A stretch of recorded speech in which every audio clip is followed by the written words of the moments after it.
Now let's talk about your fee. Nako sir, yung rate ko hindi basta-basta. Medyo mataas yung rate ko. At hindi rin basta-basta ang laman ng wallet ko. Willing ako magbayad kahit magkano. Kahit magkano? Kahit magkano. Seryoso? Seryoso. Mukha naman talagang mayaman ka.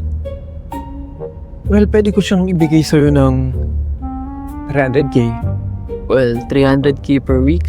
Medyo mahal pero... Hindi, teka lang sir. Anong 300k per week? Per hour?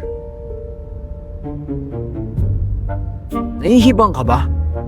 Bakit ako magbabayad ng ganong kalaki? Sa isang tulad mo. Ito ba yung mo? Sir, yung ino-offer ko, Boyfriend Express Experience Premium. All-in-one yan. Kasama dyan, yung training, lahat ng gusto mong gawin. Tsaka diba, ikaw naman yung nagmamadali o desperado na makuha si Jasmine? Hindi. Hindi ako magbabayad ng milyon-milyon para lang dito. Kaya akong magbayad ng mga totoong artista for half that price. 200k. 200,000? Ang cheap mo naman, sir. Ano ako, ukay-ukay? Tiyangge?